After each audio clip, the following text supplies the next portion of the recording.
Nah, Mas, kita sekarang melihat persoalan dinamika politik yang ada sekarang menjelang pemilu ini.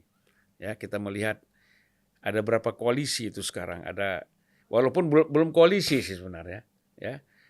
Baru istilahnya tim kecil makan siang kan gitu. Nah, itu kan belum koalisi ya.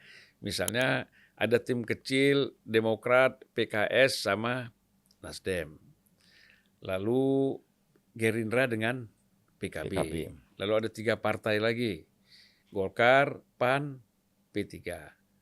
Nah, PDIP ini kan sendiri, tenang-tenang aja nih. Ya kan? Nah, Mas melihat ini bagaimana dinamika menjelang pemilu ini, Mas? Dinamika yang wajar, jangankan di tingkat nasional, di Hmm. tingkat kabupaten kota saja, Ya, ketika pilkada kota Surabaya misalnya, kami kan sudah biasa menghadapi hal-hal tersebut. Tetapi PD Perjuangan kan berprinsip bahwa mengelola negara ini tidak bisa sendirian. ya.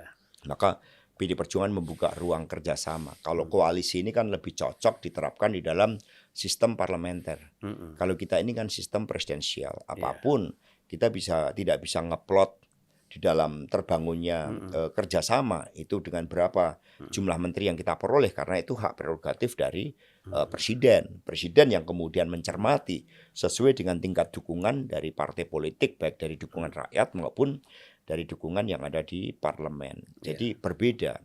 Tetapi tentu saja PD Perjuangan nanti justru akan ikut menentukan ke arah mana konstelasi politik ini bergerak. Hmm. Karena memang politik tidak boleh kehilangan konteks. Konteksnya persoalan ekonomi ini kan menjadi perhatian yang sangat serius dari Ya. Presiden Jokowi dan juga Ibu Megawati Soekarno Putri. Sehingga jangan sampai pemilu nanti dari berbagai konstelasi yang ada itu menciptakan resiko-resiko politik yang tidak perlu, apalagi sampai membawa ketidakstabilan politik. Hmm. Karena telah PD Perjuangan terus mendorong dirinya sebagai perekat, Hmm. sehingga yang ideal tentu saja ya antara 2 paling banyak 3 pasangan calon presiden dan wakil presiden. Karena itulah koalisi atau kerjasama partai politik pasti akan terkonsolidasi menjelang bulan Oktober.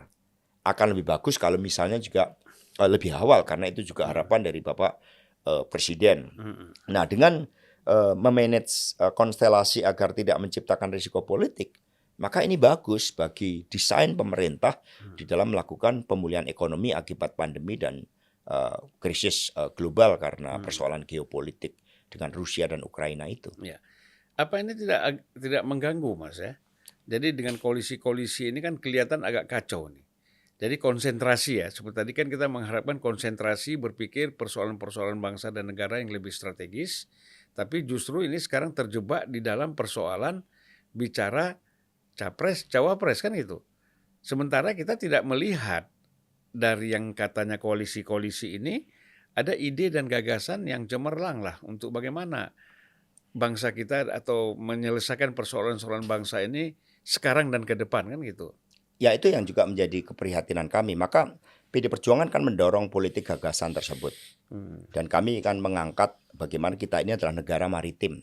Ya. Maka apa yang telah dicanangkan Pak Jokowi, Indonesia sebagai poros maritim dunia, ini akan terus kami dalami dan nanti menjadi bagian dari penjabaran visi misi calon presiden dari PD Perjuangan. Persoalan kedaulatan pangan. Kami bertemu dengan banyak pakar. Misalnya kedelai seharusnya kita nggak perlu import, Ya. beras seharusnya kita nggak perlu import, kualitas pendidikan kita harusnya bisa lebih hebat daripada Ya. Malaysia. Itu kan persoalan yang harus kita bahas, sehingga di dalam konteks mengedepankan kepentingan kolektif, bagi PD Perjuangan justru ingin mendorong politik gagasan terlebih dahulu. Setiap kerjasama partai politik itu apa yang ditawarkan bagi rakyat, bagi pemilih, apa yang ditawarkan bagi masa depan bangsa dan negara, baru kita berbicara orang. Karena itulah mengapa di PD Perjuangan, Ibu Megawati Soekarno Putri, Pak Jokowi, saya itu disebut sebagai petugas partai. Mbak Puan itu petugas partai, Mas Prananda itu petugas partai yang menjalankan keputusan Kongres Ya. sebagai lembaga pengambil keputusan tertinggi. Contohnya dengan cara itu, maka setiap kader PD Perjuangan dalam posisi apapun tidak boleh membeda-bedakan seseorang atas dasar suku, agama, status sosial. Karena itu sudah final. Tidak boleh lagi mengedepankan kebijakan liberalisasi di sektor pangan karena ini kaitannya dengan petani yang menjadi basis dari keberpihakan ideologi Pancasila yang digagas oleh Bung Karno. Ini yang harus kita lihat sehingga yang seharusnya dikedepankan memang politik gagasan apa yang ditawarkan oleh partai ketika mengusung calon presiden dan calon wakil presiden, bukan pada elektoral semata. Kira-kira Mas ya, tadi kan Mas Hasto mengatakan bahwa tentu kita tidak bisa jalan sendiri, tapi kita akan mengajak yang lain untuk bersama-sama untuk membangun bangsa dan negara. Tentu kan ada gambaran Mas. Kira-kira kalau kita bicara partai politik, yang cocok ini kira-kira ke depan ini dengan PDIP ini yang mana nih?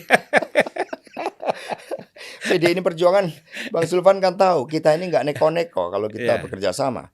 Kita bukan partai yang suka menusuk dari belakang, menyalip di tikungan, memanfaatkan kelemahan pihak lain. Yang kami lakukan kan membangun energi positif bagi bangsa dan negara, berdialog. Bahkan kami bisa berbagi kekuasaan dengan baik. Kalau kita mau ngotot, buat apa berbagi dengan partai yang lain? Nah, threshold-nya sudah cukup. Tapi kan kami ingin mendorong kerjasama itu dan kami juga belajar dari tahun 2014 tentang pentingnya dukungan dari parlemen. Jadi kami buka ruang, kami bisa bekerja sama terutama atas kesadaran historis. Misalnya bangsa ini kan dibangun untuk merdeka. Itu kan melalui perjuangan gotong royong seluruh komponen bangsa. 1912 berdiri Muhammadiyah. Partainya Partai Amanat Nasional. Kami bisa bekerja sama. 1926 ada NU. Partainya PKB P3. Kami nyaman bekerja sama. Kemudian PNI yang sekarang menjadi PDI Perjuangan. Kemudian Bung Karno juga menggagas kelompok fungsional ketika partai saling bertikai. Padahal Bung Karno ingin pembebasan Irian Barat. Maka lahirlah kelompok fungsional yang melahirkan Golkar. Kami bisa bekerja sama dengan Golkar. Dengan Gerindra misalnya. Kakeknya Pak Prabowo juga pahlawan ikut berjuang bagi Republik. Kami bisa bekerja sama.